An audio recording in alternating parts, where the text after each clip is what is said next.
answer will be considered as the winner.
Or picks one word.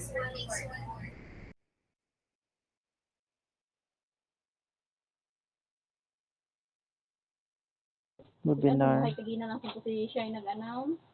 Ay, makadudir ang Santiago mo. Si Papang ganyo, ay paman nakababaksin. Pwede pa man yung mapabaksin ang way na baksin ha. Oo, basta mo nakababaksin. Tay, siling ko, yakapit, hindi ko alam ko baksin. Siling ko gan kay sa kay mahika kay yung pamanin ng kapatid. Sa pinainit ng taon sila. Gani? Oo, doon na agyan ko. Itong kasaka to sa mga Indian Mango to sa Dairuna. Bawlinti kasi ko pa na. May nagadala raman ka sa ako patalamnan, mangwa ka Ang ano. sinuto yung mga kabataan. Kasi si Darwin to kasi. First, we have the winner, Ray, Rayo, Mr. Rayo Lenny Molave. Buhay na sila. May mga bata pa na sila, kaluluoy sila. Amo na si Mahay kag sinuno ay kapinainit nila ang bilang. Buto ka pala na kasi na nagbata. Tutay kaya ha? Kayuhan lang sinig ko nagataulo ka sa akon. May buto ka ko nuning. Ay, mama.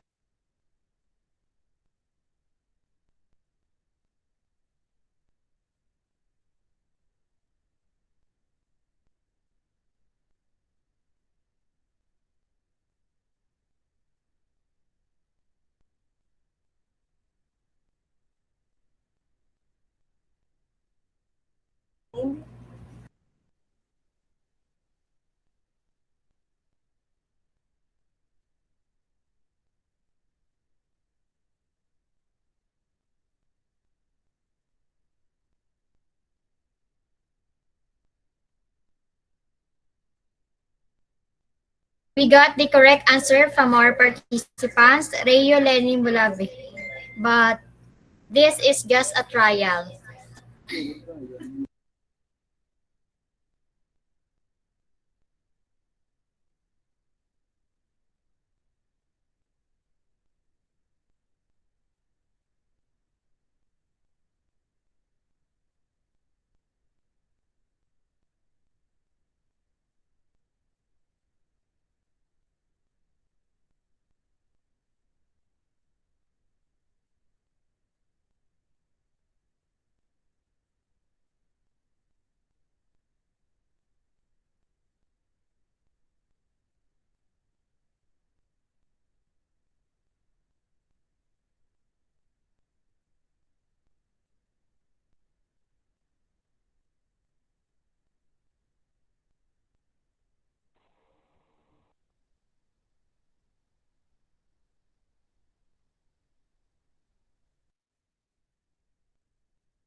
Congratulations, Miss Erica Jane Kaang, for getting the answer.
Congratulations, Tata Pips.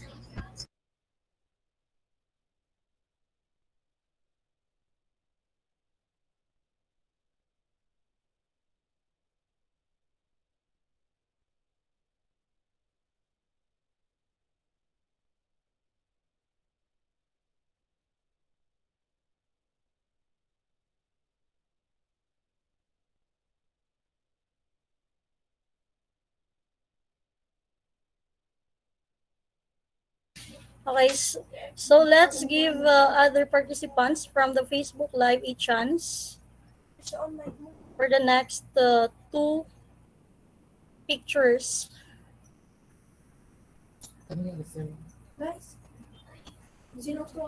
Wait lang, girl.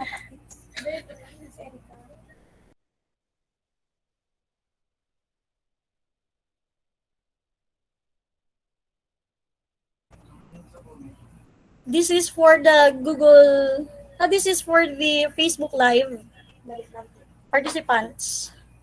Guys,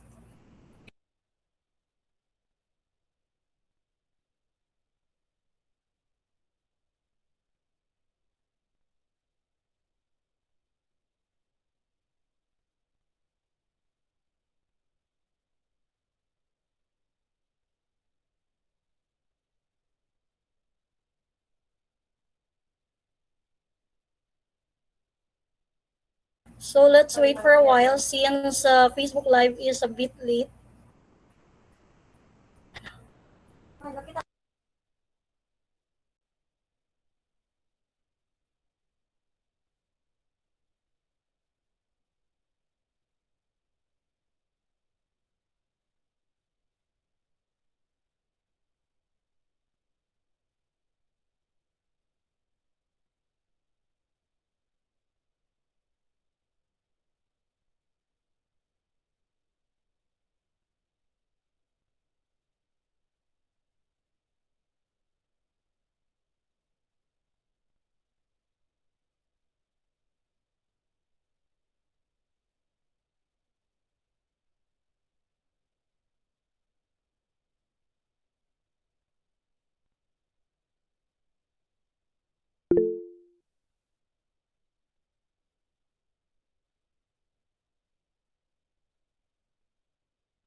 So the one who got the correct answer from the Facebook Live is Maria Catherine Nares Bromeo.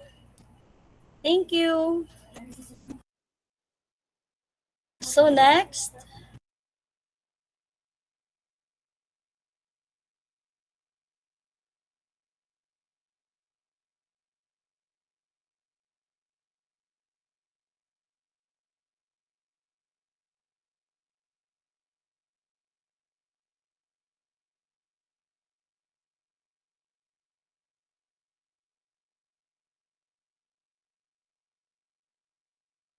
This is for the Facebook Live again.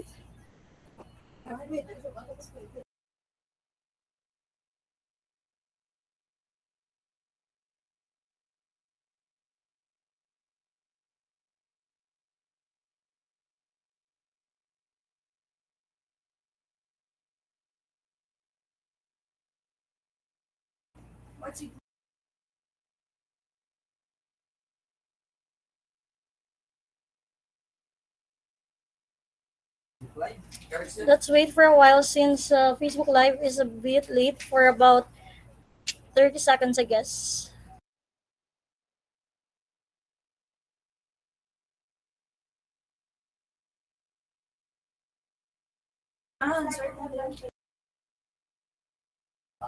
If no one can get the right answer from the Facebook Live, we also encourage from the Google Meet to type their answers. Thank you.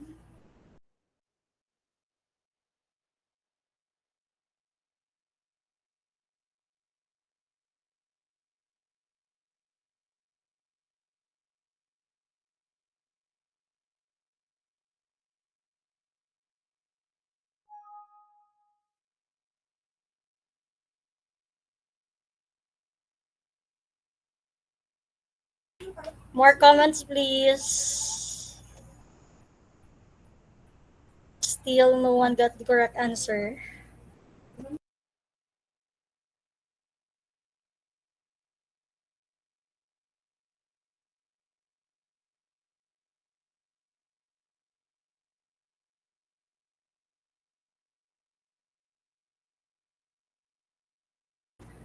Clue, guys, this is a weather disturbance.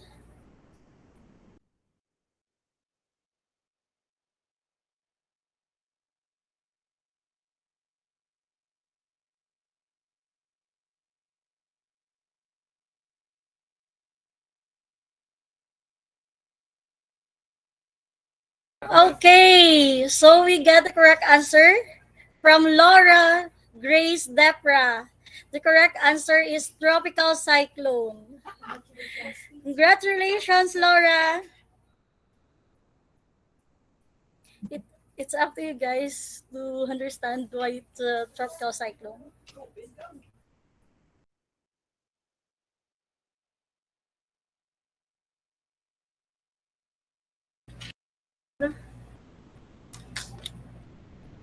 Without further ado, let us now begin our webinar.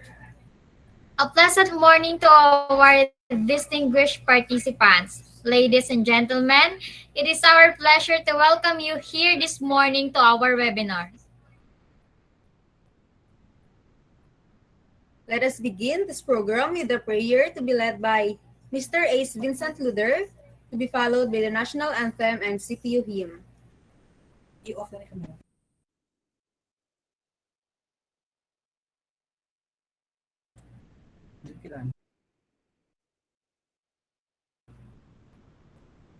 Let us pray. Heavenly Father, we honor and glorify your name. We also thank you for the gift of this new day. By your grace, may our words, thoughts, and actions of today be pleasing in your sight. We humbly ask you to share with us today your divine and greatest inspiration, especially to our speaker, that he may share with us most of his knowledge and serve his valuable knowledge,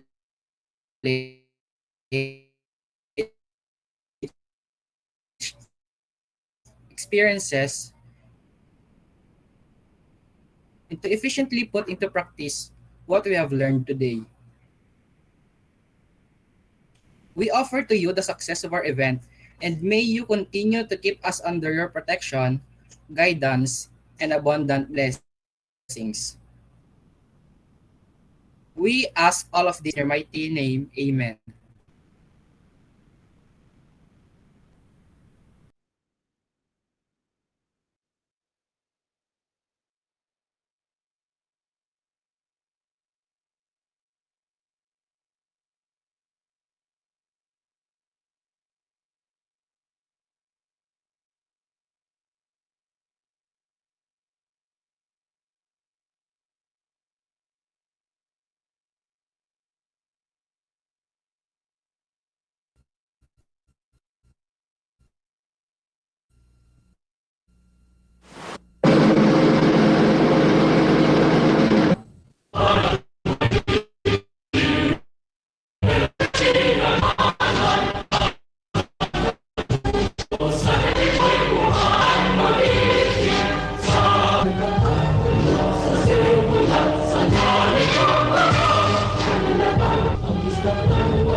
To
our participant.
To our beloved participants, ladies and gentlemen,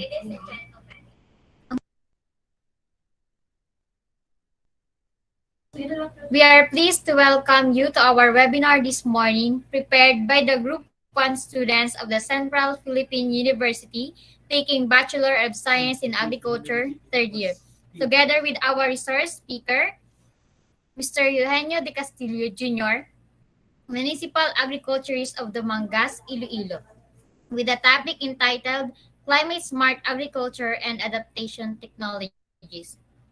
In this webinar, we will learn about climate smart agriculture and its importance in developing and achieving sustainably increasing agriculture productivity and incomes, adapting and building resilience to climate change, developing and ensuring food security in a climate changing. We hope that from this webinar, you can aim for new knowledge that you can apply in your specific field.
Let's wait for a while. We have a problem in accessing our presentation that about to present.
So, good morning, everyone. Our speaker for today is a licensed agriculturist, and he's currently employed as the municipal agriculturist of Dumangas, Iloilo. He finished his master's degree in fisheries technology at Iloilo State College of Fisheries in Barotac, Nuevo. He is one of the pioneers in the implementation of the climate field school in the Philippines since 2002. In connection to this, he was invited to visit Germany in 2016 to share his expertise and experiences in climate field school. Ladies and gentlemen, let us all welcome Mr. Eugenio de Castillo Jr. Hello, good morning. Good morning, everyone. Good morning po, Ginoo. Okay. Uh, Let me start my presentation with an overview.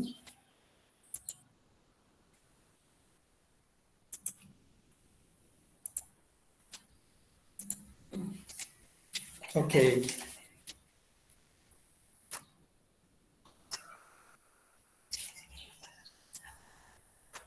As an overview, the municipality of Domangas, headed by our local chief executive, the Honorable Ronaldo Bigoles, and also to mention our past mayor, Roli Distura, through a collaborative effort with international and national agencies, had developed and established the Climate Field School in Domangas, which is the first in the Philippines and second in Asia. From 2007 to 2018, we already saturated almost our barangays in the municipality, doing a climate field school and extension work and also replication session to other LGUs. We had also developed a module for CFS for farmers and CFS for fisheries. In the advent of climate change, national agencies like the climate Sir, change, yes. sorry to interrupt. Ay, wa ka naka-share screen, sir. Ano ko share screen? Ay, overview ko pala ni sa mama.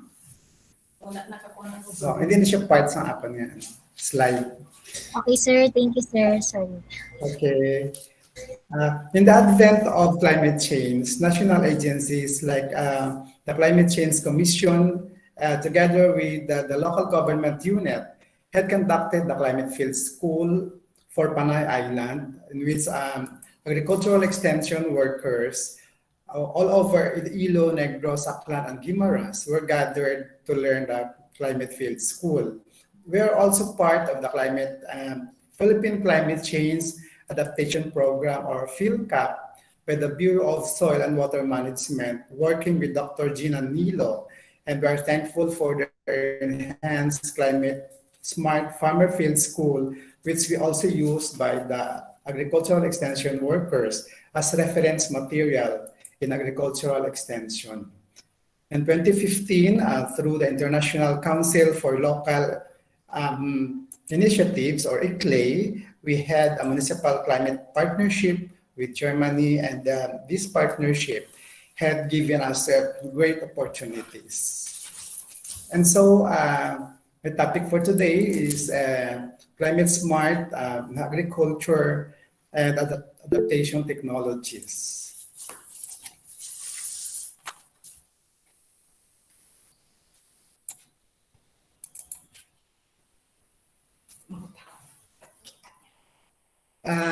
Can you see my screen? Yes, sir. Okay. Agriculture is one of the sectors considered most vulnerable to the negative effects of climate change. Over the years, we have witnessed and experienced the unforeseen calamity brought about by climate variability. When we say climate variability, it is a changes in local climate that may persist over a period of weeks, months, or years, or even couple of decades, associated by ENSO, La Nina, or El Nino, resulting changes and fluctuations and changes in climate patterns. The government believes that loss of lives could be prevented and damage to agriculture and infrastructure minimized by empowering our people through access of information on the threats posed by climate change and safety measures that can be adopted. Understanding the dangers of extreme climate events need to be communicated to people to prepare them with its consequences and to minimize their vulnerability to its impacts. So we will tackle the climate elements of and application to agriculture. Agricultural activities are dependent on weather and climate conditions. Agrometeorological information such as climatological data that is essential in planning and agricultural production, like land use and management, selecting plants and breeds, animal and crop production, practices like irrigation, pest and disease control, and crop weather relationship. Any activity should be planned and consideration of particular climate condition. Real-time meteorological information can be effectively used for agricultural production process and the timing of different activities like sowing, fertilizer application, and pest control should be done when weather conditions are available. The basic knowledge on weather and climate will make us aware of the potential benefits that farmers can gain to improve efficiency and ensure sustainability of the farm management and yields. Moreover, meteorological information plays a crucial role in the decision-making process for sustainable agriculture and natural reduction of within the context of preserving the natural resources and improving the quality of life. Before I start with that next topic, I would like to share that the municipality of Damangas has the agromet weather station, the first in the province of Iloilo. And we have products like weather advisory and farm advisories, and that this product were distributed to stakeholders like farmers and fisher folks. So our fisher folks are quite resilient as compared to farmers in other places, I think, because of their understanding of the weather and climate information. They have access to climate information and so on. So understanding weather and climate. The mix of events that happen each day in our atmosphere, including temperature, rainfall, and humidity.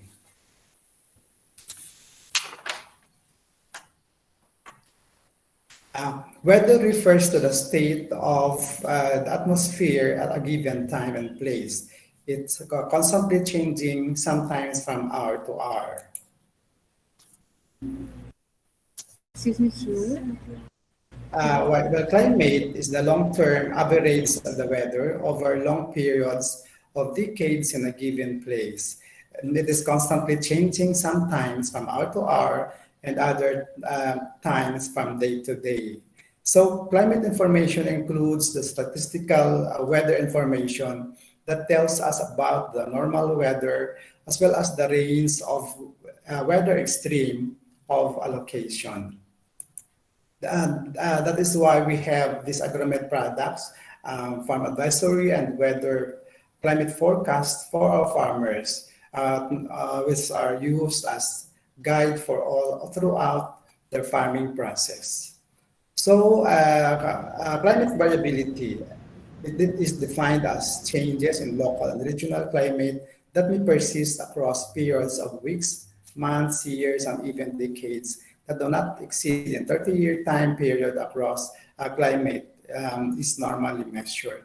So in our agromet station, we have climatological data available for the past 30 years. No? So this short to medium-term departure from the normal climate can result to from normal oscillations like El Nino and La Nina. Yes, resulting changes from fluctuations, changes in climate Excuse pattern. me, Yes, sir. yes, ma'am. Yes, ma'am. Excuse me, sir. Sorry to interrupt. Yes, ma'am. Yes, ma'am. The presentation is not moving, sir. Hi. Your Sorry. presentation, sir, is not moving, sir. Hi. Sorry. The presentation is not moving, sir. Wala siya naga-next. Sige. Para sa Japan, sir, sa first slide. Ay, sa first time gihapon? Oh my God.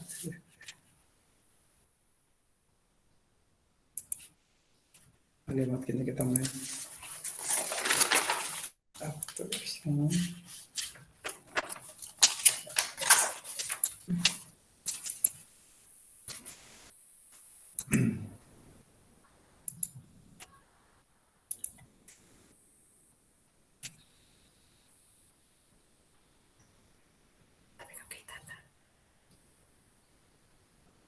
Can you see my slides now?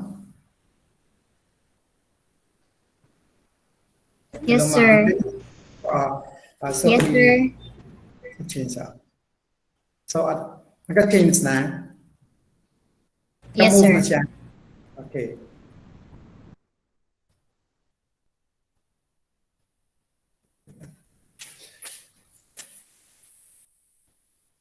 Balik kita hanggang sa uno. Kaya ba sila nakakita?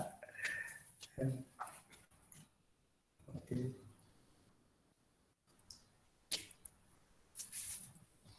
Hindi man nga assume lang. Oo. Mag-assume na lang ako kung sa page 14. Oo. Page 14. Ito lang wala na sa kanila. Ito lang wala na yun. Another. So going back, as I've said a while ago, that in our municipality, we have the agreement station, where one of the product is the farm advisory and weather forecast, where it is communicated to our municipal hall, our farmers associations and farmers and fisher folks, and other end users, also students. No? So we empower our rice farmers and fisher folks through our climate field school. So understanding weather and climate, when you say weather, it is a mix of events that happen each day in our atmosphere, including temperature and rainfall and humidity. Weather refers to the state of the atmosphere at a given time and place, and it is constantly changing, sometimes from hour to hour. And well, climate is the long-term average of the weather over longer periods or decades in a given place. So it is constantly changing, sometimes from hour to hour, and other times from day to day. So climate information includes the statistical weather information that tells us about the normal weather as well as the range of weather extreme of a location. So in our agreement station, we have climatological data over the past 30 years, so available na diri kay Sir Ricky, no? And also, climate variability is defined as the changes in local and regional climate that may persist across periods of weeks, months, years, or even decades that do not exceed in 30-year time period across the climate, which is normally measured.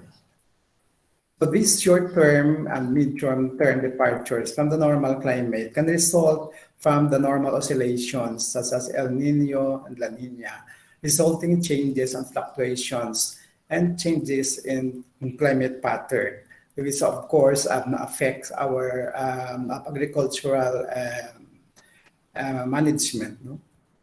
So when we say of El Nino or El Nino and La Nina, or El Nino or La Nina, they are opposite phases of what is known as the El Nino southern oscillation cycle or ensocycle. No? The ensocycle is a scientific term that describes the fluctuation in temperature between the ocean and atmosphere in the East Central Equatorial Pacific. So La Nina is sometimes referred to as the cold phase, no, of ENSO. And El Nino is the warm phase of ENSO. So these deviations from normal surface temperature can have large-scale impacts, especially in our agriculture. So these are the impacts of ENSO in the Philippines. During El Nino, we experience weak monsoon activity. No? And there is a delayed onset of the rainy season, early termination of the rainy season, occurrence of isolated heavy rainfall in short duration, and there is a weak tropical cyclone activity, and also during El Nino season of tropical cyclones follow tracks farther off the Philippines. So less number of typhoons entering the Philippine area of responsibility. So there is below normal rainfall and above normal air temperatures. Drier weather conditions experience. So the very high humidity in this El Nino phenomenon. No? So while during La Nina, there is a moderate to strong monsoon activity. So there is an increase in cloudiness and widespread rains, near normal to early onset of rainy season, and moderate to strong tropical cyclone activity, and near normal cyclone tracks near and are crossing the Philippines. So near to above normal cyclone occurrence in the PAR. So occurrences of rain effective cyclones. So in this La Nina, there is above normal rainfall. So mamunog ang ulan. So near to below normal air pressure temperatures and wetter weather conditions. So ang difference no sa El Nino and La Nina. So factors affecting climate. So latitude is one factor. It is a measure in degrees of the distance of a location from the equator. Distance from the equator affects the climate of a place. So next is the winds and ocean currents. Warm and cold winds blowing around the world also influence climate. The temperature of the wind depend on where it is from. No? So may hangin nga halin sa Siberia, no? Kag may hangin mga halin sa Pacific Ocean. So factors affecting climate and elevation. Isa sa mga nag-affect sa climate is the elevation, the distance above sea level. No, it is measured in meters or feet, and as elevation increases, the average annual temperature also increases.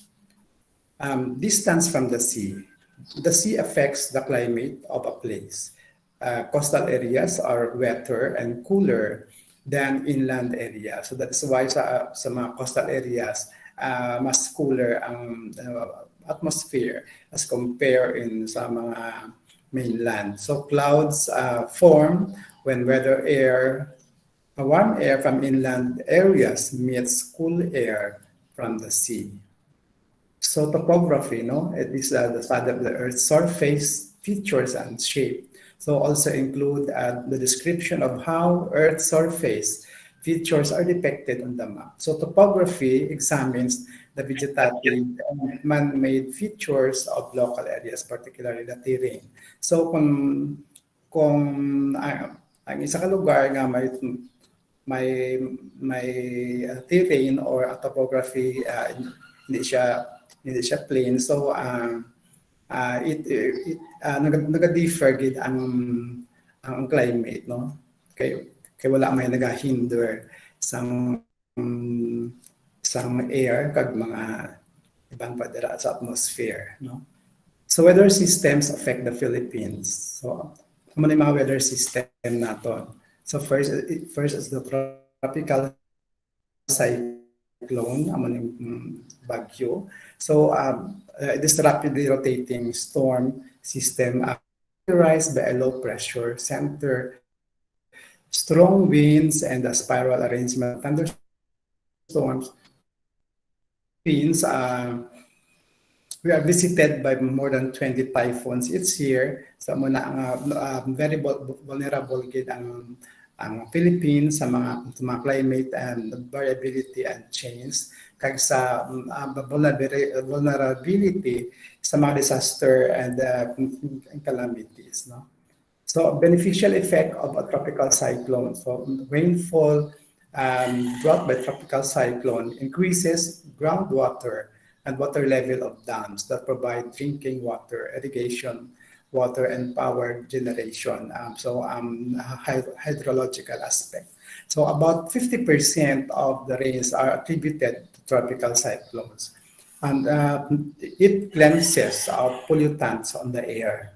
So may mga beneficial effect man ang tropical cyclone rather than disaster. So southwest monsoon, also called southwesterlies or summer monsoon, originated from Indian Ocean. It is warm and humid and affects the country sometime in May. Attain a maximum intensity in July up to the late of September or early October.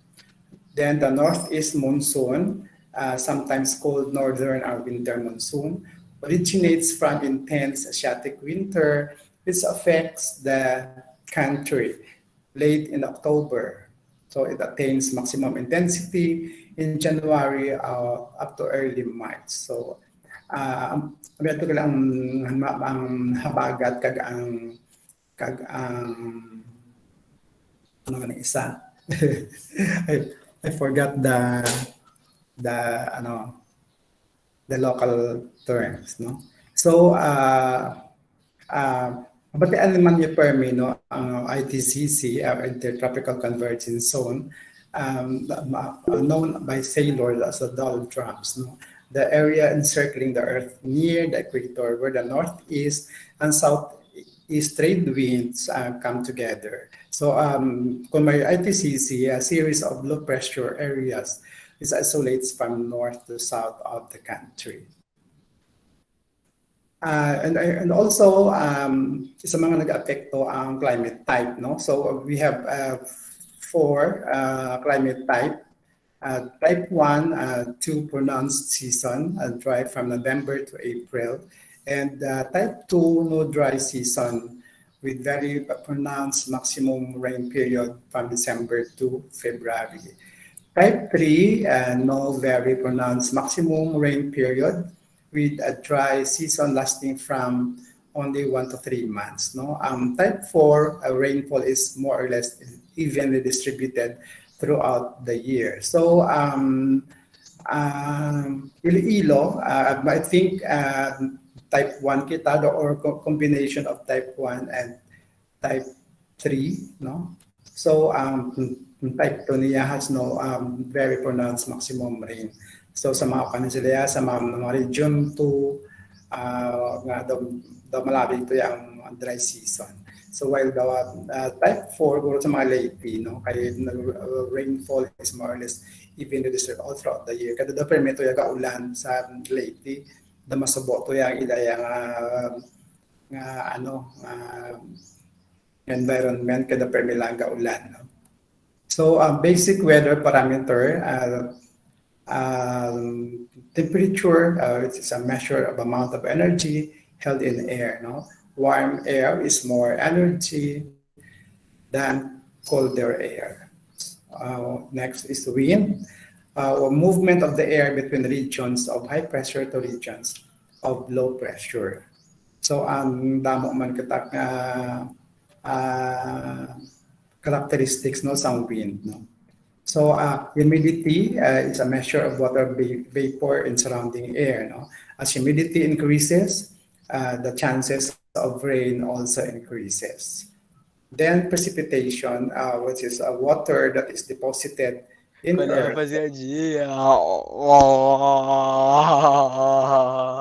atmosphere. Cala a boca aí, velho. Next is pressure. Tinha que tinha falso. Pastel de Pressure flanco, pastel de flanco, pastel de flanco. Pastel Please de turn up your flango. microphone. Ai, minha boca. Mother. Fuck you. Hello. Excuse Quer me. cabelo? Quer You are interrupting the cabelo? presentation. Cabelo, careca. Foi mal.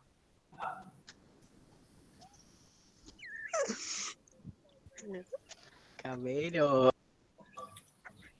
So next is pressure. A decrease in pressure indicates a Ei, closing. japonesa, japonesa, japonesa. Japonesa. Gostosa. We are very sorry for having a Brasil. É o CV. Tá mutado, Arthur. Desmutei. CV. É o CV. É o CV. What's that? Você tinha que ter We are trocado. very sorry, sir. Very sorry, sir.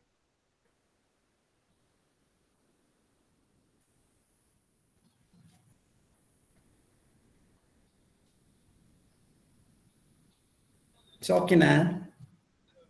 Eu tava muito estourado. Calma.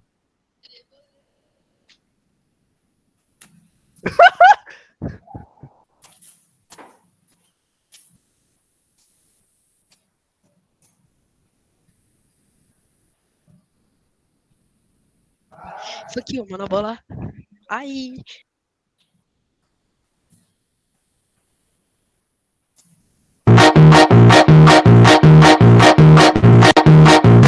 Aldoirão tortão pra esquerda é mais quente que o sol. Ela botou o apelido de piroca de anzol. O moleitão vem sentar.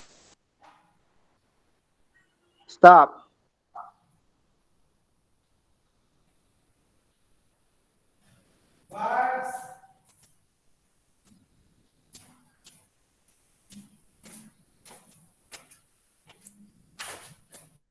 Sir, we are very sorry, sir. We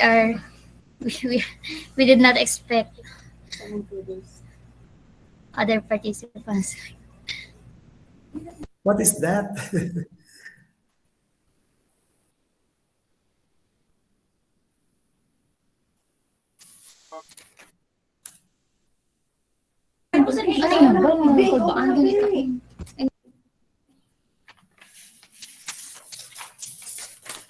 Sir, we're very sorry for that. Since Okay. nag-send kami sa other sa pages, may nagsalat siguro. Sorry. Okay lang. I-remove na po, sir. Can I proceed? Yes, sir. You can proceed now, sir. Yes.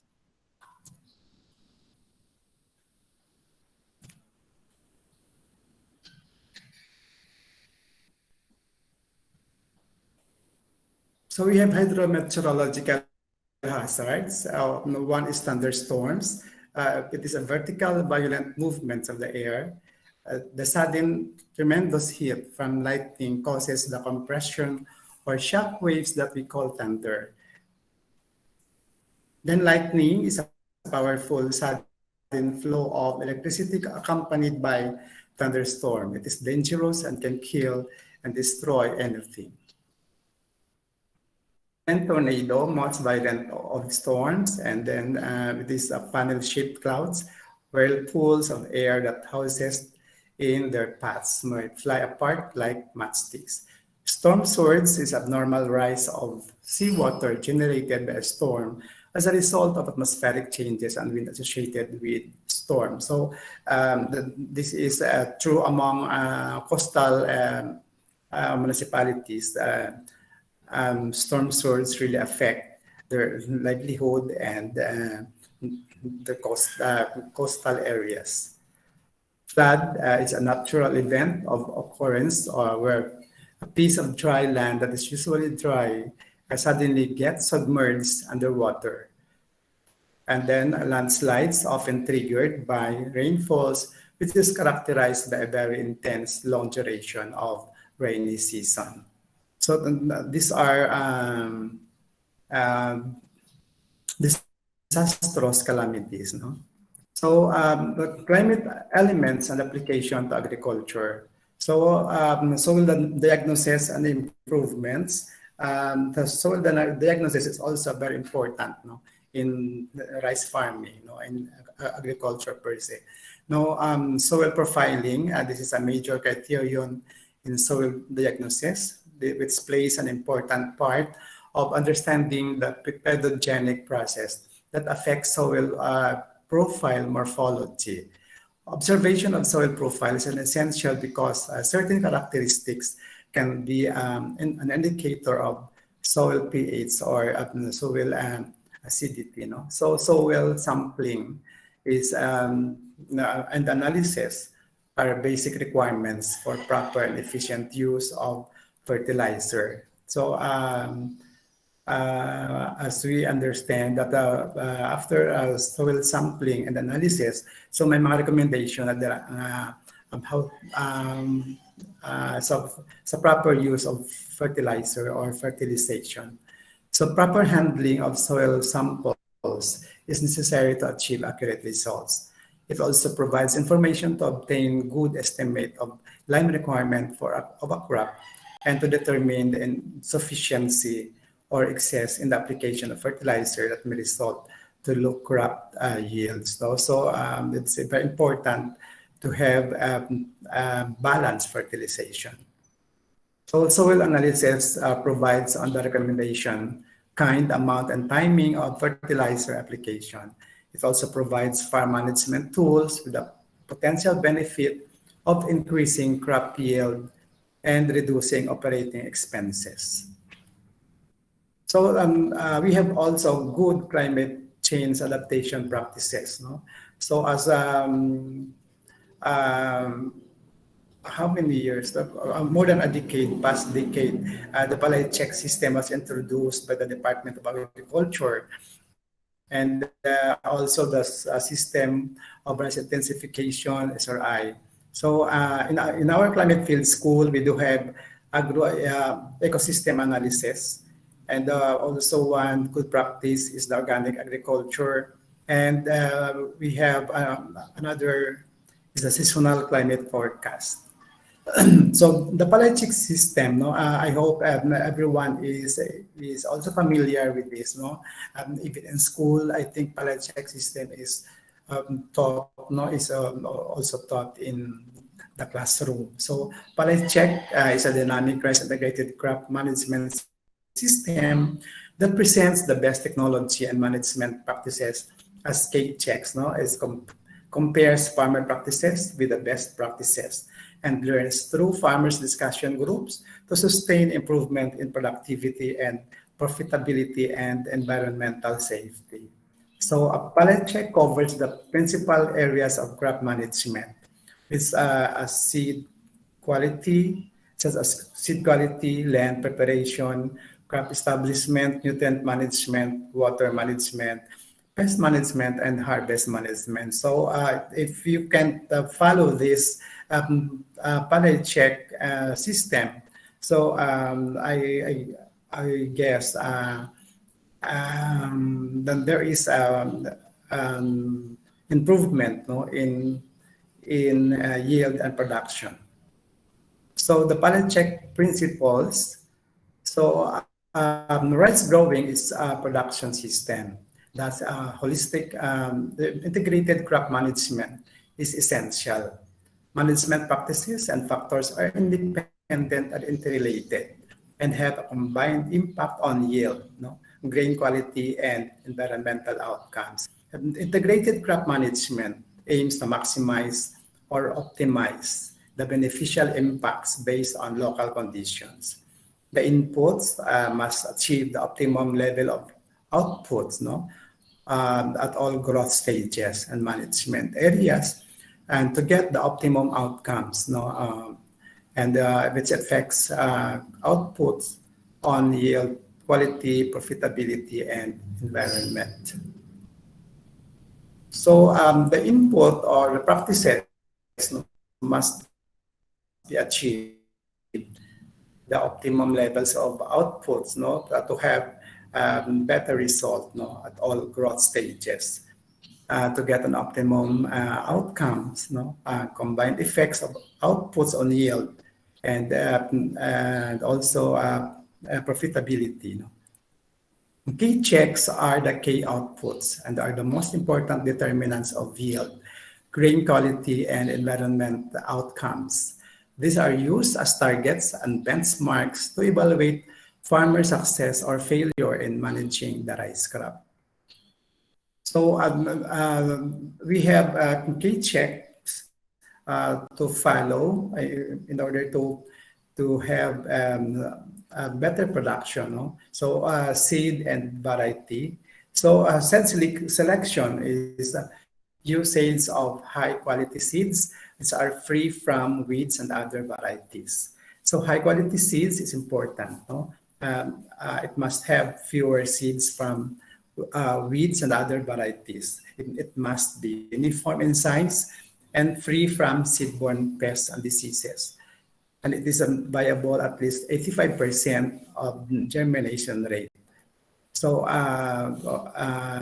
in selecting quality seeds, so it is important that at least mataas ang germination rate niya. Then the selection, so these qualities of high quality seeds can help contribute to a rise to 10% increase in yield, in rice yield, and in guaranteed further by using high quality seeds. So check 2 is land preparation. It must have no high or low soil spots after final leveling. So the proper land leveling is very important in rice farming. So it leads to efficient use of water and better grain yield and quality. It also reduces amount of water needed to fill up a field and allows for a more uniform water distribution, and it facilitates drainage in field spots. It makes fertilizer application more efficient and reduces weed problems. So it allows for better management of golden apple snail, kuhol, and helps ensure better quality stand, uniform crop, maturity, and timely harvesting. So proper land preparation is important.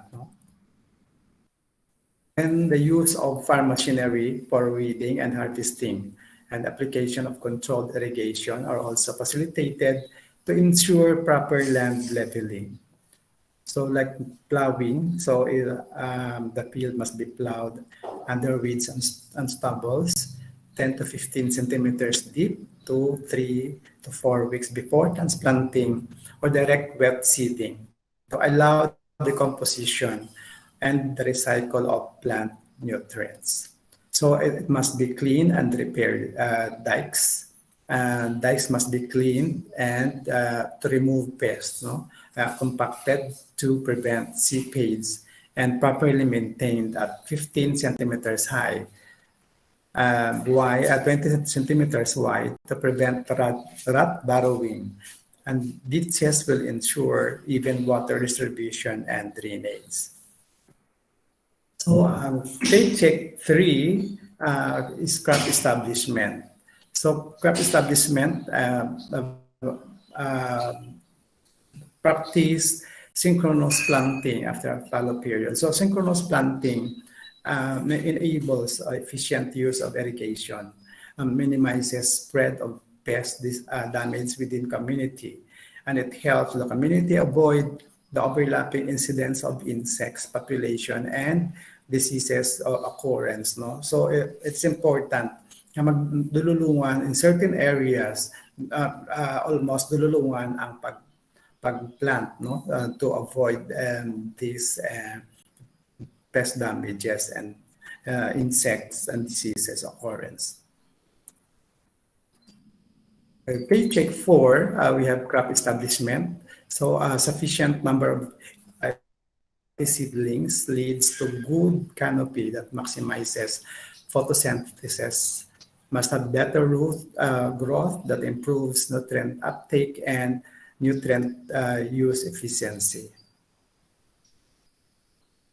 So assessment of K-check. For planted rice, seed rate must be 20 to 40 kilograms per hectare.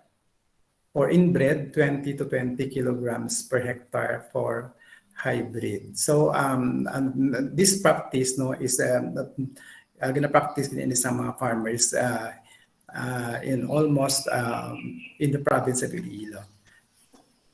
So replant missing hills within 7 days after transplanting, and assess health status of seedlings after 10 days days after transplanting. So randomly select 3 sampling sites in a diagonal line across the field. You must have sampling site. Count the number of hills and add the number of hills and divide the total by 3 to get the average number of hills per square meters. For direct wet seeded rice, 15 days after seeding, pre-germinated seeds, plant density should be at least 150 plants per square meter for a seed rate of 40 kilograms per hectare. For a seed rate of 80 kilograms per hectare, plant density should be at least 300 plants per square meter. To assess plant density, use 1 meter by 1 meter quadrat. So this is practice because some seeding rate varies because some farmers are very familiar, very particular with the rodents, and the birds. So kung ang seeding rate is high, so safe ang farmers sa number of plant nga magbuhi. So we have pre-check for crop establishment, sufficient number of healthy seedlings. So daw na discuss na natin. So pre-check 5, nutrient management. So it is important that sufficient nutrients from tillering to early panicle initiation and flowering stages sa stages sa aton nga rice. The advantages is proper nutrient management. Ang leaves na naga-green with good growth and free from pests and diseases. So K-check 6, water management. Good water management is important to avoid excessive water or drought stress that could affect the growth and yield of the crop. So adequate water supply facilitates land preparation, especially leveling, ensures good crop establishment and faster root development. It promotes seeding vigor and normal crop growth and development with minimal lodging. So adequate water supply. So the assessment of K-check, it is necessary to have no symptoms of stress due to excessive water observed in vegetative states. So excessive water means water depth greater than 5 centimeters for 7 days or more. No symptoms of stress due to drought observed as vegetative states, leaf rolling or leaf drying. So it is important to assess the stages and the status of our rice field. So then K-check 7, pest management. So proper pest management results in good seed or grain quality. Damage by insect pests and diseases results in grains that are uneven sizes and discolored. There is a greater mixture in the harvest if there are plenty of weeds. So there is no more biomass that could impede land leveling and preparation. So pest management is very important in order to have better grains during harvest.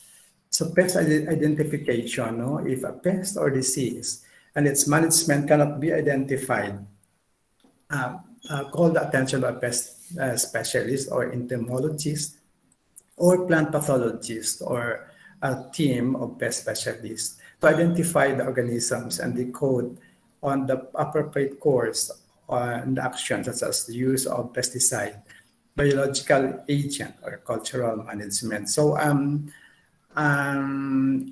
I think in Field Rice or Erie, and they have no yung UP Los Baños, may apps nga sa cellphone no, may apps sila to identify the pest, ipatuon mo lang siya. Though may application sila sa pest identification. So high-tech na sabong mag-identify sa mga pests, no? Then the last K-check or K-check 8, harvest management. So timely reaping and dressing would ensure good quality, high market value, and consumer acceptance. Reaping very early results in a larger percentage of immature and half-filled grains and in lower milling recovery.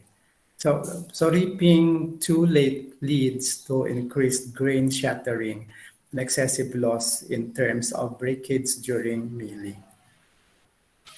So untimely harvesting also makes the crop more prone to bird and rat damage, lessens the quality of seeds harvested, and reaping too early or too late affects yield and seed quality. So it is suggested to harvest your crops at least 80 to 85% ang ripening stage, no? To avoid yield loss. So the assessment of K-check, harvest or reap the crop when 20% of the grains are at the base of the panicle. Depress among grains from the base of the panicle between the thumb and forefinger to assess hard dough stage. No? Most of the grains in the panicle will be golden yellow. So another adaptation practices is a system of rice intensification, where it is involving set of practices, principles, and philosophies aimed at increasing the productivity of irrigated rice by improving the efficient management of plant, soil, and water nutrient. So using this SRI methodology, yields are increased by 20 to 50% or more viable, no? While reducing the following inputs, no? Seed by 90%, irrigation water by 30 to 50%, chemical fertilizer by 20 to 100%, and usually also reduced needs for pesticides. For the farmer, SRI brings greater returns from labor and land and capital. So the system for rice intensification transplant very young seedlings, no? Carefully and quickly and singly to favor healthy and vigorous roots and vegetative plant growth and space them widely in a square grid pattern. Then maintain low plant density to allow optimal development of each individual plants to minimize competitors between plants for nutrients, water, and sunlight. So soil must be kept moist, but well drained with food structure and organic matter. Water reduced and control the application of water, providing only water as necessary for optimal plant development and to favor aerobic soil conditions. So SRI principles must be followed with keen observation also. So weeds and do early and regular weeding using hand or mechanical weed control and incorporating weeds into soil. So these are the KSRI practices for irrigated rice production. We have cultivation practices, seed selection and preparation. The standard methods is seeds are not selected or treated. For SRI method, Seeds are soaked for 24 hours prior to seeding to eliminate non-viable seedlings. We have also nursery management must be considered. No age of seedlings when planted, spacing, number of plants per hill, water management with control and fertilization. No? For SRI method, no, may architecture nga i-follow ng mga methods, no, to have a good system for rice intensification nga practices, no. Hindi ko na explain kay daw most likely the same man sa pang state ko previously. So ISA, no, we have is also one good practice for rice. And this is a way of understanding the interactions of the different factors in the field which directly and indirectly affects the growth of development of rice. So in our climate field school, this is the first activity every morning. Our farmers we have identified a demo farm, and then our farmer participants will go to the field and conduct this ecosystem analysis, and then discuss in the classroom after the observation. So step one is to conduct ISA at 15 days after transplanting, weekly, and thereafter up to 2 weeks before harvest. So step two is randomly pick a hill and record the observations and data gathered. So may form ini siya mag-ISA. So sa form, no, may ara man dira sa monitoring ang kinabutangin na dira ang data sa climate, no, which is very important. Observe the record in sequence of the following.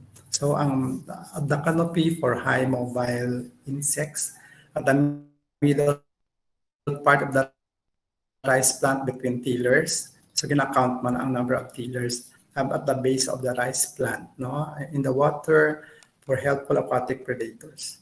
So ang mga hills, no, gina-count man na sang farmer, no. And then we are also using the left color chart to determine the nutrient deficiency. At least 10 leaf color chart at random. Sa leaf color chart, no, if 6 or more readings will be lower than 4, so you have to apply 30 kilograms of nitrogen per hectare. So may mga recommendation dira sa leaf color chart if you are familiar with them. So the wind status by rating density as abundant, frequent, or rare, no. So ang winds, no, ang gina-monitor man ina.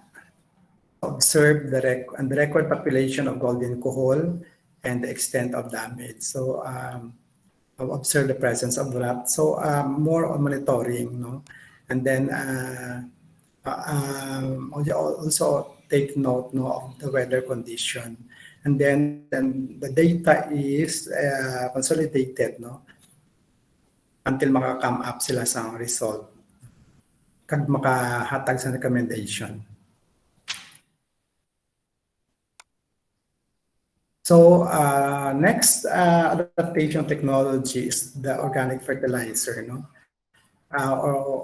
This is under the organic agriculture, which is mandated or not mandated, is recommended by the Department of Agriculture as one strategy to mitigate, no, climate change effect. So organic fertilizer is a product of biological decomposition or processing of organic materials from animals or plants, which can supply one or more nutrients for plant growth and development. So it improves soil physical conditions such as structure, infiltration, drainage, and aeration. It also creates a favorable environment for the growth and beneficial microorganisms.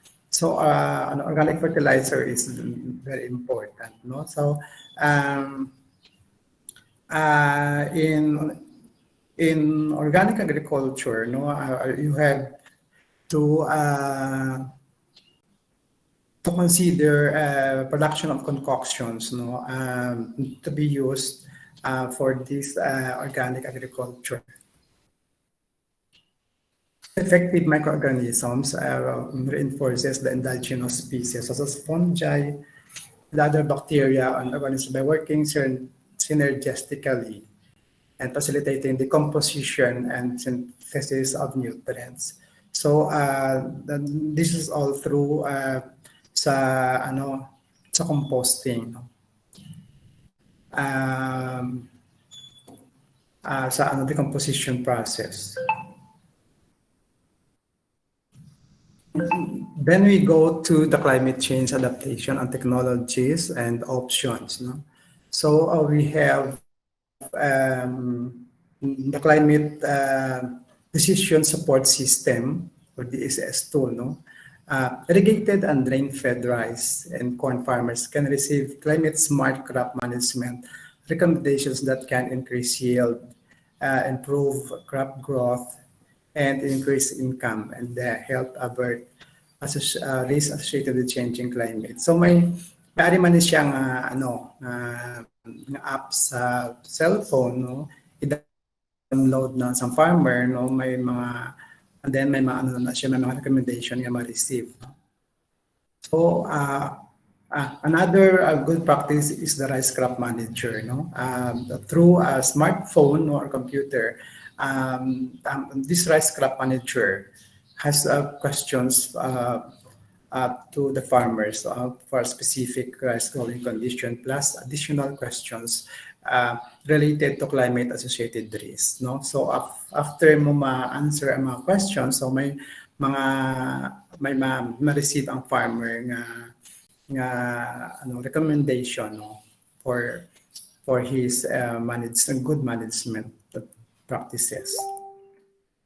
So one important thing is the cropping calendar. No? So in our climate field school, we do have workshop, no, for the cropping calendar, no, and this is important in planning of and managing our crops. So farmers start land preparation at the onset of the rainy season to maximize rainfall utilization. No?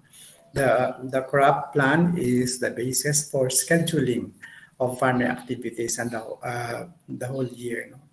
From land prep to harvest. So given climate information forecast, farmers should prepare their own crop plan using simple rainfall and crop water demand analysis. So another good practice is a varietal selection for adverse conditions. So I have explained in previous slides, no, about the varietal selection. So, but Erie and field rice have developed a rice with better tolerance. No, may mga drought tolerance sila, no, submergence tolerance, cold and salinity tolerance. May mga varietal may mga seeds with a good variety that can thrive, no, sa mga drought high saline areas. So use these varieties can reduce the risk associated with changing climate. So we have an integrated farming system. So the principles of and concepts of integrated farming system for rice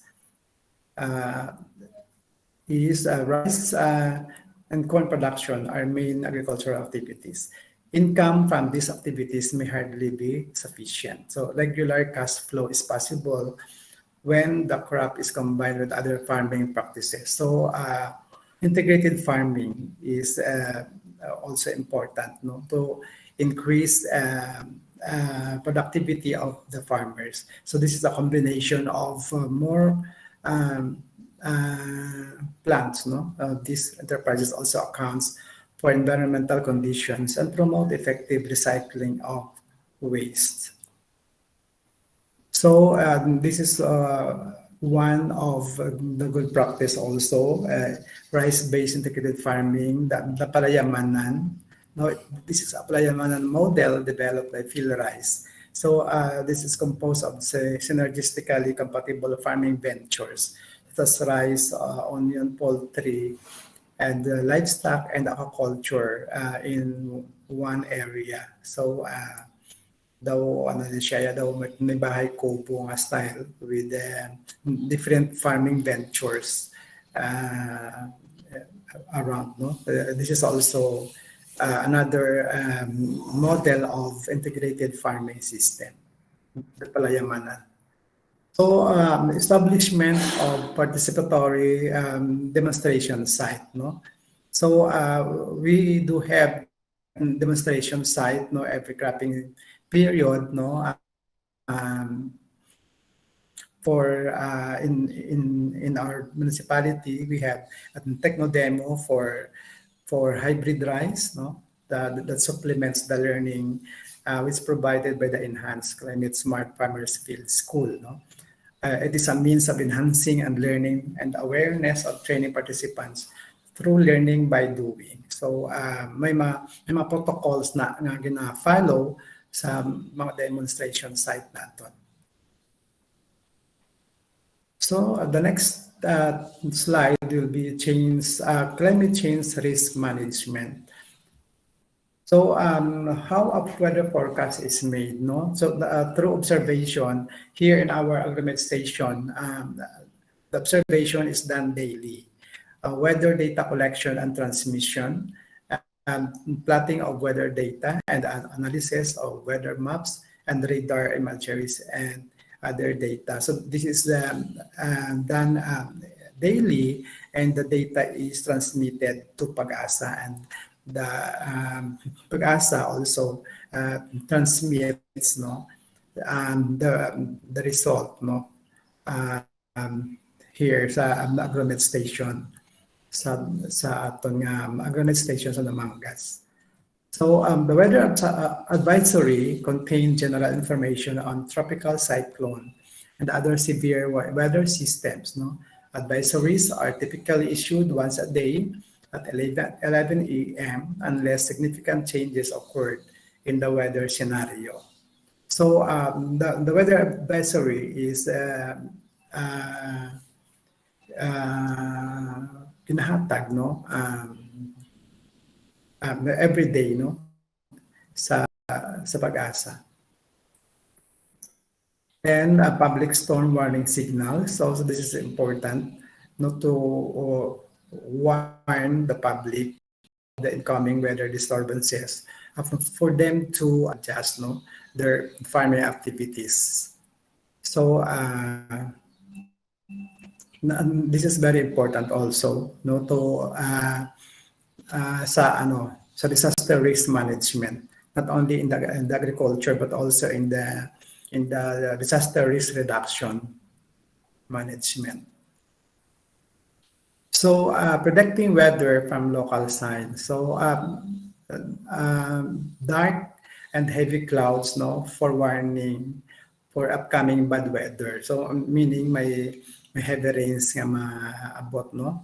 And the absence of stars, it connotes bad weather is approaching, no? Abundance of stars and constellation. A good weather the next day. Fishermen and farmers believe that they will have a good harvest the next day. So mga ano na siya, mga prediction, no? So this is related man sa indigenous knowledge. So farm weather forecasting, no? So this is one product, an example of farm weather forecast. So this is an example of farm weather forecast and advisories, no? So this is a product of our agreement station, and this is and given to farmers and stakeholders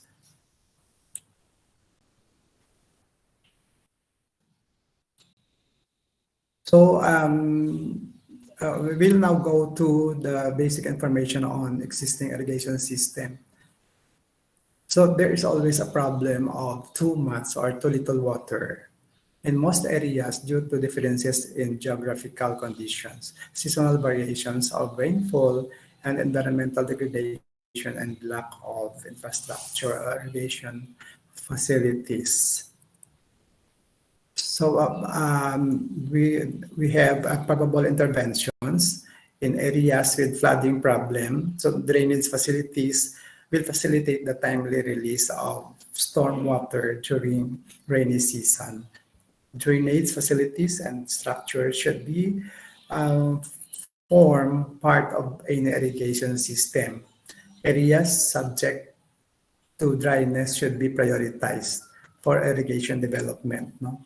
Water conservation and water saving technologies should be intensified to areas susceptible to water scarcity during period. So for water conservation, so we have a good practice like water harvesting and small water reservoir like that. So to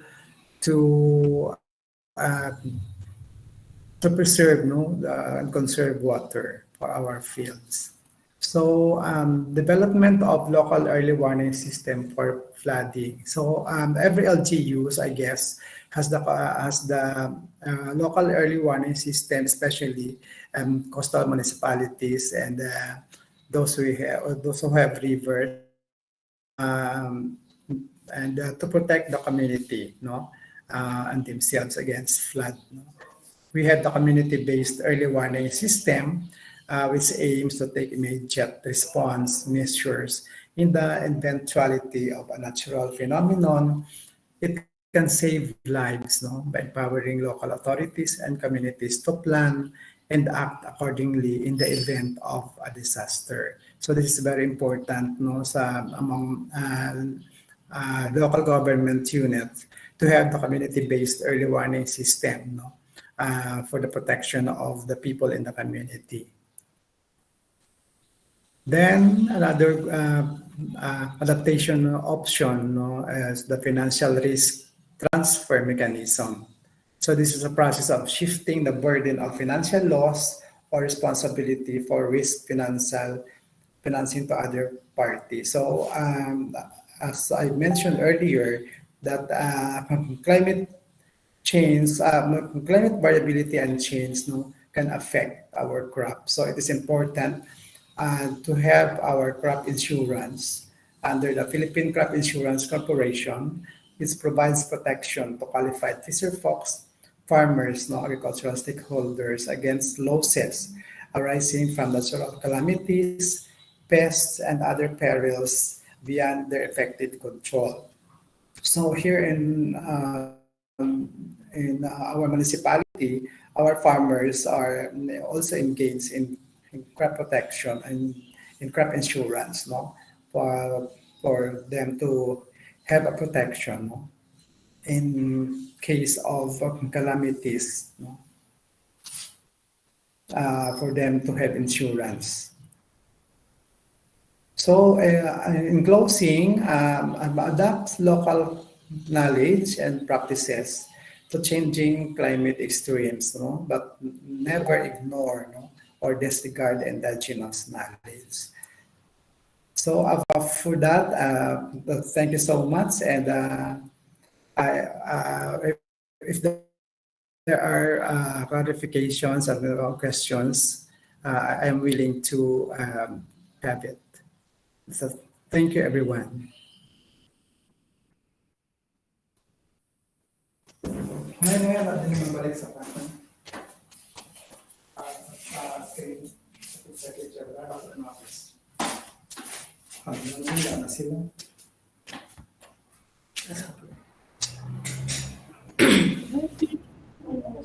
So, good morning, sir. Thank you for Yes. your presentation. Yes, ma'am. So, we will go for the open forum. So, in relating to the topic that was being discussed by our speaker, We are now accepting questions to be answered by our beloved speaker.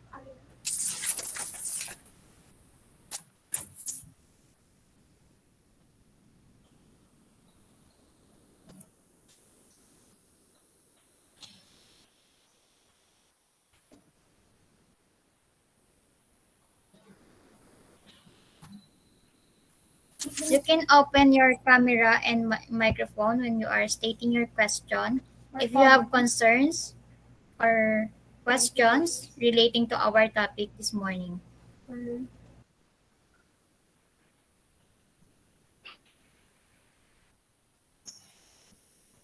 If you have problem in your internet connection, you can type your question here in our Google Meet chat.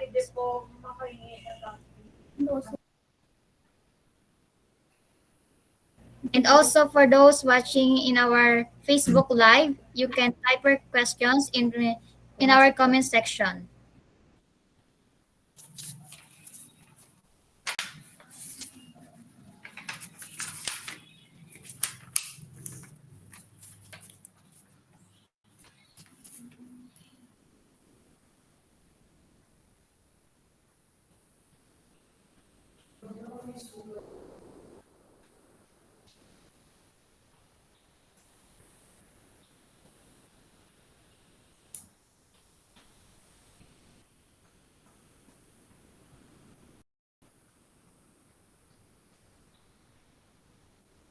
Sir, malinis sa tela o papel para I would like to mag-ring. request an approval lang po, sir.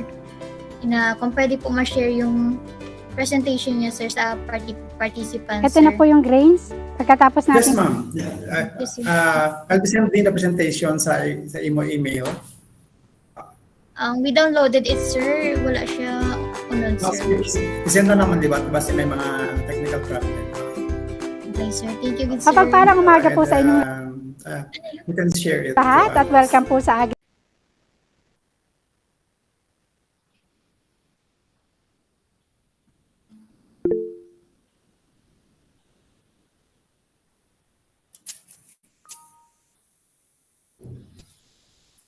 So, sir, I have a question. Ma'am. How can agriculture adapt to a changing climate?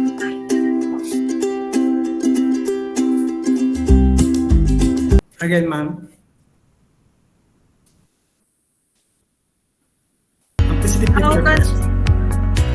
How can agriculture adapt to a changing Wala siyang climate? masyadong tubig para po hindi magsabaw yung Yes, ating yaman. So, prines as po I namin mentioned ulit ito gamit earlier, po ang Magic that, Tower. climate change Meron will din po tayo affect ditong condensed milk. the agriculture sector, and by having climate information, no, and climate and weather knowledge, no, and understanding, one can adapt to the changing environment. So no? ngayon we naman have, po, ang gagawin po as I natin said, ay we Oriental have, Herbal Nutrient or the climate field OHN. school, which is one of the So bago po natin method, no, to empowering our farmers, no, through this climate field school, where we share the knowledge to our farmers, and also by adapting also certain technologies, no? Like I said a while ago, some adaptation practices and options to mitigate, no, and adapt to the changing climate, no. So as we experience, no, that agriculture is a risk, and so we need to adapt, no, to certain weather conditions, no. So we have so many adaptation technologies that can be adapted, no, and practiced, no, by our farmer to have better yield and to improve productivity. So you can you can have some of the technologies in the Department of Agriculture website. I guess it's available. And for the Climate Field School, you can also visit the website of our municipality of Dumangas.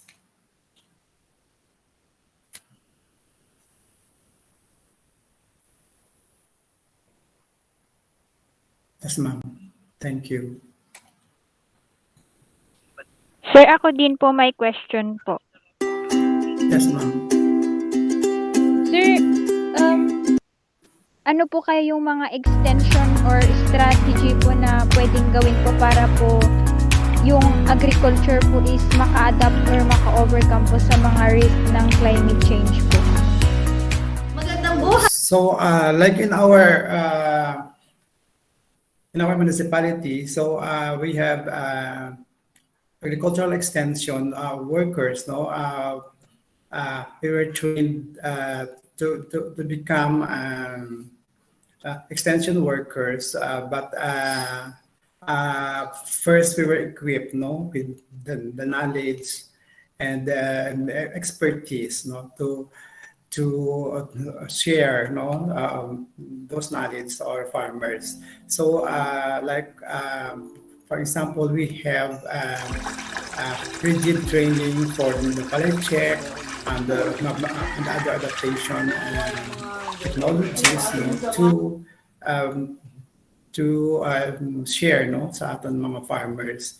So in the months we pioneered the climate field school. So nandito naman po tayo sa paggawa po ng FPJ.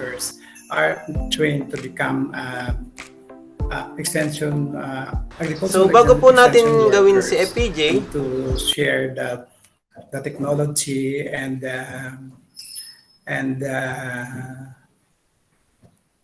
other ngayon po ang gagawin po natin ay FFJ. Help increase productivity and to increase yield for our farmers. So most of our farmers are empowered farmers. So they've given the chance to have these technologies to improve their farming practices in their the rice farming activities.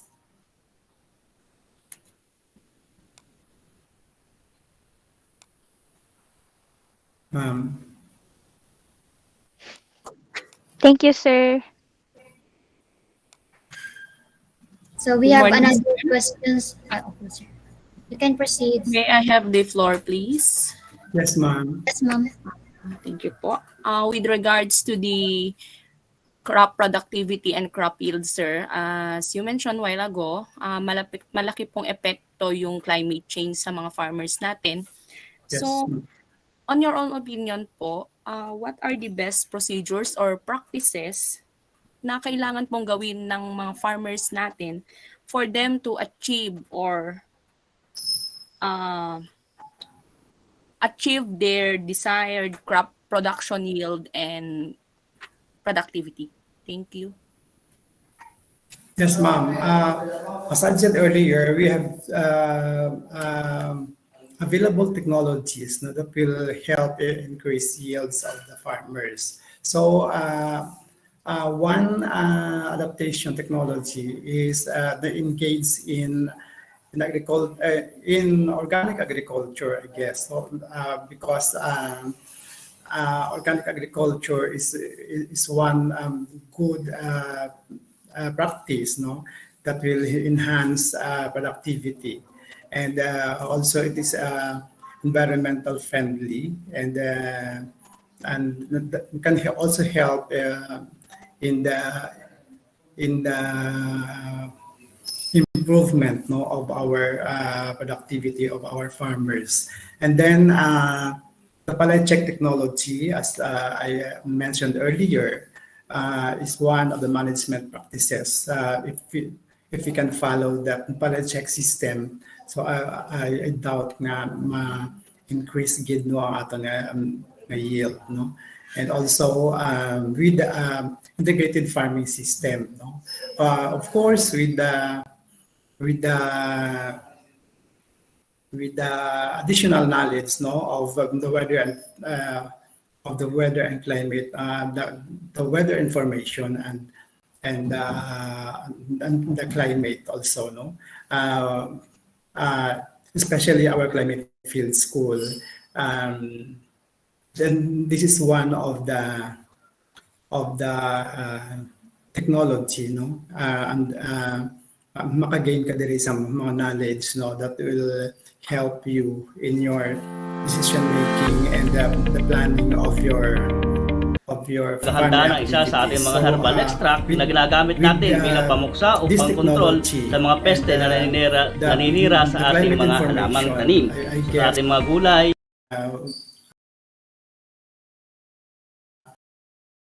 Farmer can manage their crops better, and hopefully their production will be increased. That's all, ma'am. Thank you for that wonderful answer, sir. Yes, thank you.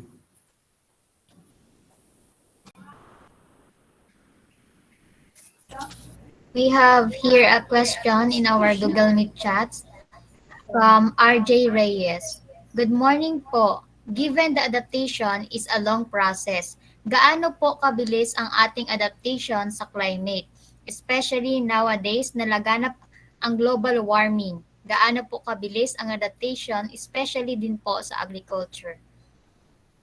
Yes, ma'am. So adaptation, I think, is somewhat a long process. No, it needs time. No, and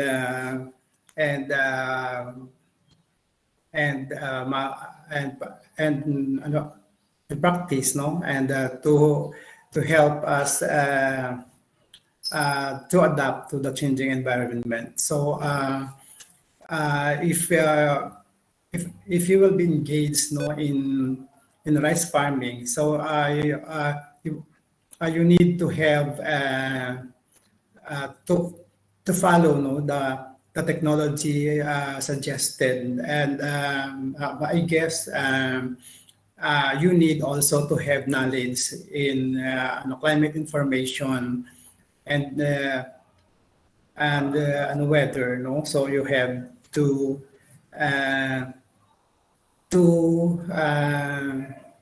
come up, no, with a good result. So rice farming. So management practices also counts, and also with the adoption of modern technologies, no, and of course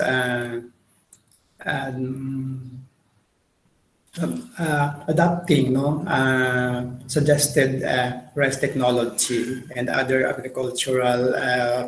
good agricultural practices. So I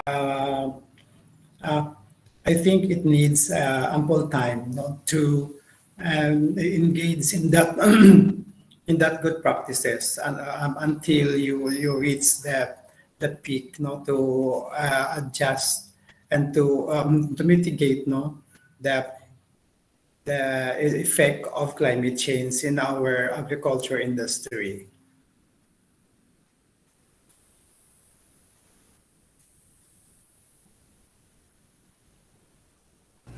And that's all. Another question from our Facebook Live from Maureen. Tanong ko lang po, paano natin maiiwasan na hindi masira ang ating mga pananim in times of climate change?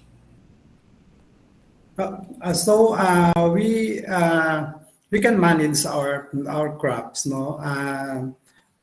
In the advent of climate change, we have, as I've said, adaptation technology, no, that can help minimize the effect of climate change. So,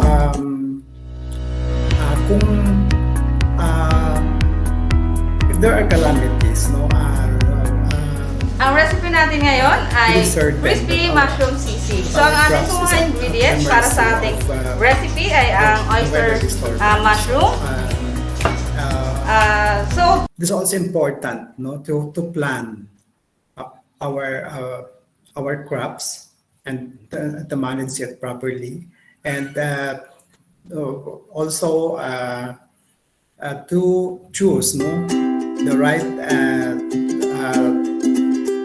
variety of plants, the right timing, and also to have to consider also, no, the following like the soil and water management, crop management, nutrient management, and everything, you know, that can help our plant to grow properly, you know, and also to have knowledge also in our weather and climate, no, to also adjust to the changing environment. Yes, ma'am. We have here, sir, a question from our Google Meet chats raised by Rachel Gakayan. Sir, in your opinion, anong technology or other innovations what isa to lessen the damage of climate change in agriculture? Yung kaya pong gawin ng simpleng mamamayan, parang home remedy. Yes, one good technology, I guess, is composting, no, because we have so much waste, no, in the environment. So composting is suggested, no, to have to lessen, no, the effect of climate change in the environment. So composting and vermicomposting and the like is one suggested good practice, no, that can help eradicate, no, yung mga carbon sa ating mga environment, no. So we have also other technologies in the organic agriculture that can help, that can lessen, no, the effect of climate change in our environment, no, and also in our agriculture.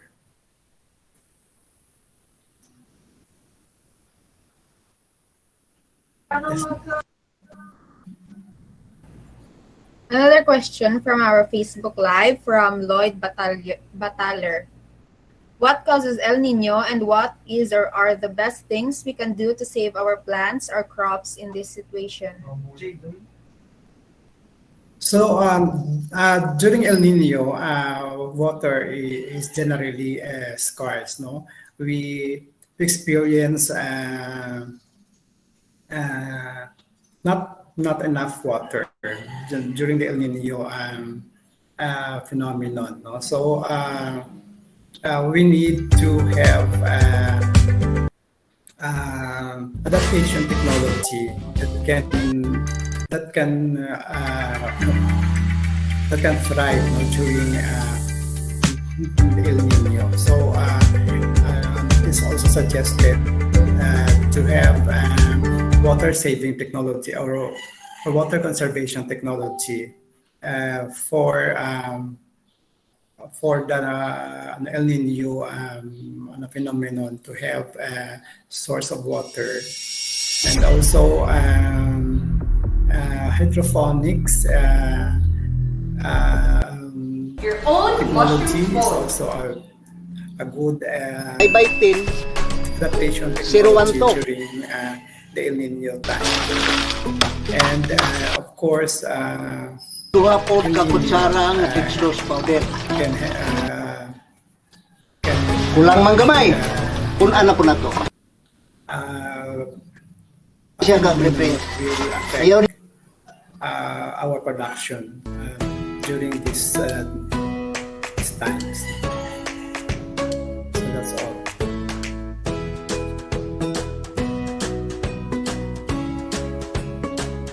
have last question, 10:30. So, it was being raised by Jason Balberia. Sir, I just want to ask, in adapting in climate change, tataas po ba ang cost ng production at input sa management ng crops? So there are also certain adaptation technology that is not costly, no? Charon, mushroom tempura, or maski nun sa pang mga In product. organic for agriculture by utilizing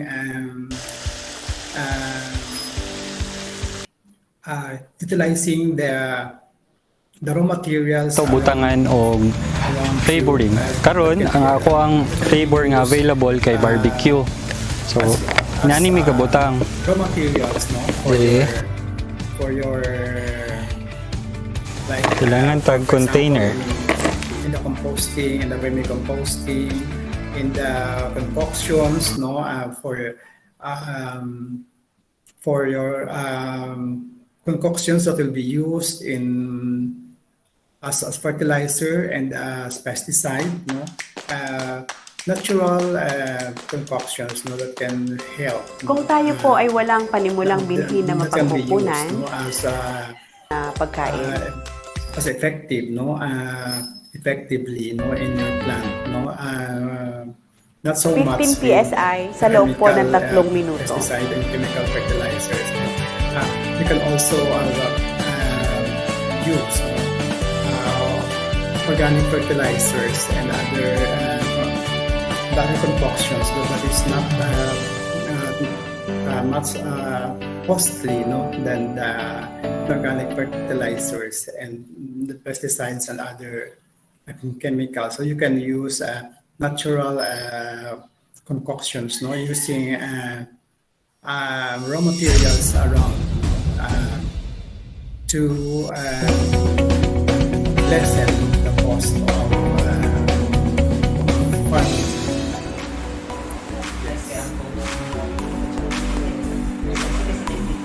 We are very thankful to those participants who raised questions in relating to our topic, climate smart agriculture. It's another fun Friday morning, So we are about to end. So we have here Jadel Ellen Fabian for our closing remarks.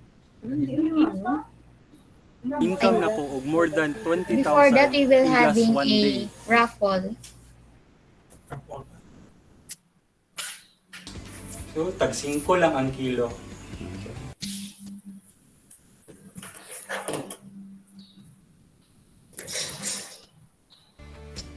Ato asa ni siyang butangan og tubig, i-delete na to kay if ato siya i-diretso diri magpilit siya.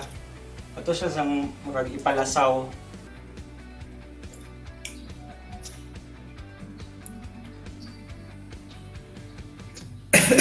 Noy. Ayan, ayan, may kamagali.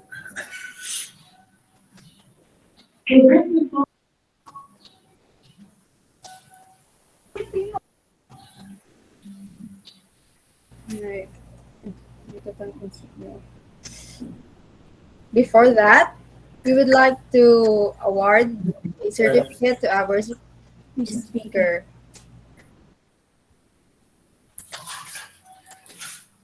Kultura. Ito po si Ernest Payawal mula sa Kagawaran ng Pagsasakas sa Gitnang Luzon.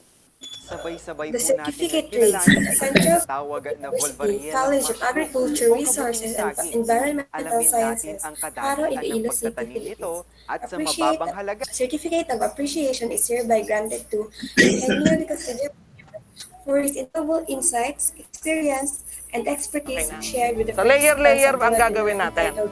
Kapag ganitong medyo malamig ang panahon, pwede tayo hanggang 6 na layer. Hanggang 8. Depende kasi sa klima eh.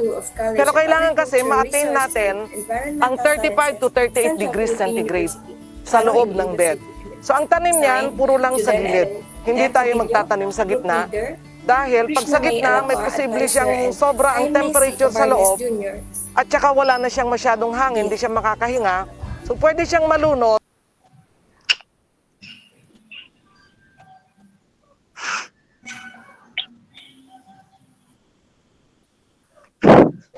Thank you.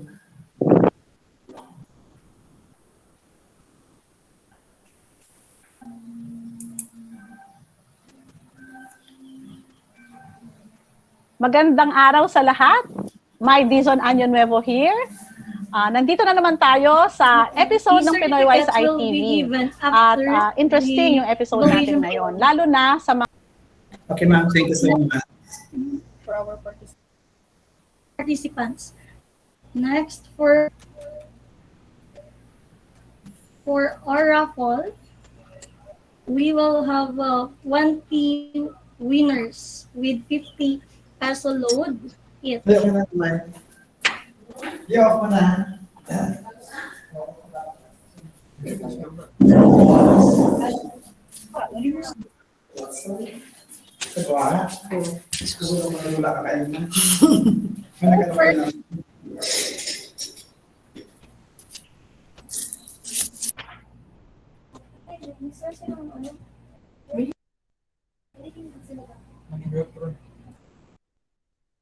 So, first winner, we have a winner named Jennifer Emoy Isaap. Congratulations. Congratulations.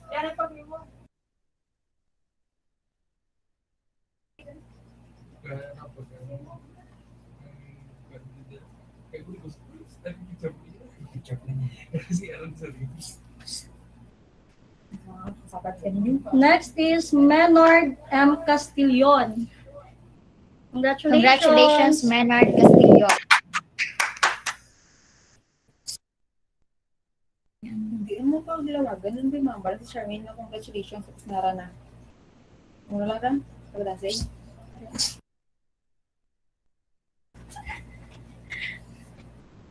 Congratulations, Maureen Ray Nicole Fagliore.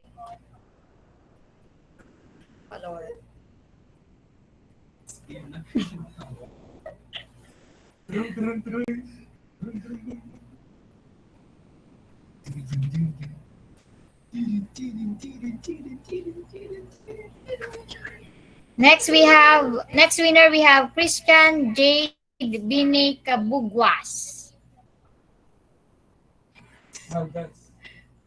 Bati.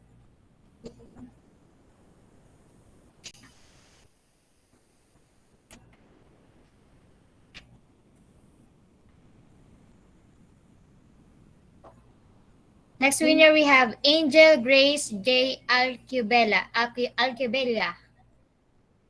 50 pesos low.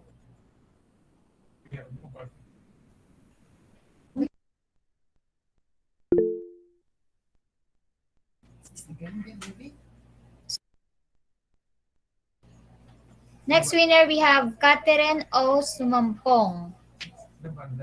Congratulations.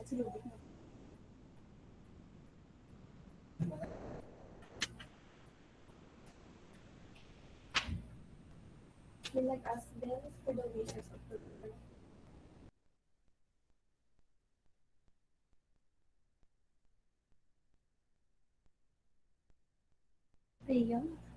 Next winner we have Thea May S. Takardon. Congratulations.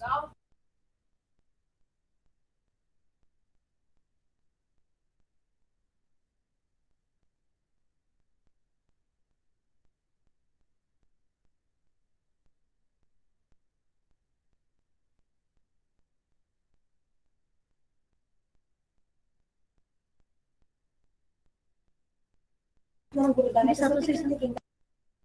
have Rose May Cisaire. Congratulations.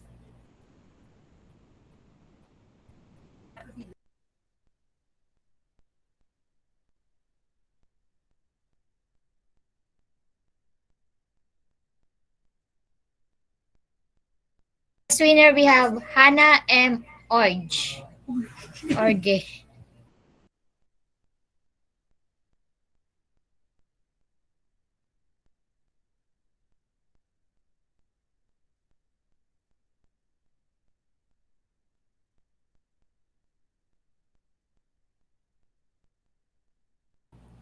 We have Alia Esteva Manate. Congratulations, Alia.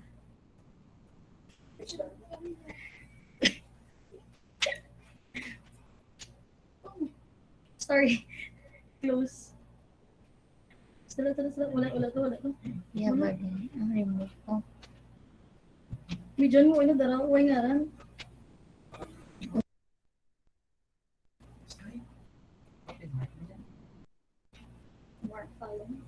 Our next winner, we have Mark Allen Pasco Cruz. Congratulations.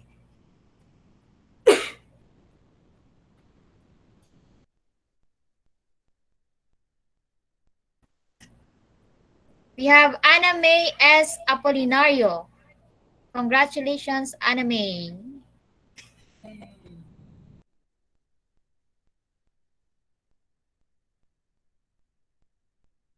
Next, we have Nicole B. Manimtim.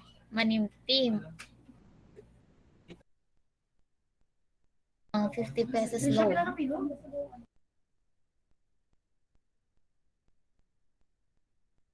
We have Mark Ryan T. Cancio.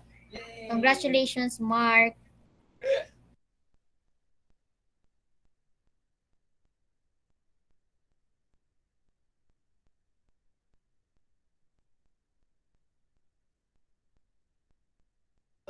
We have Jeneline Sapotalo Mahinay.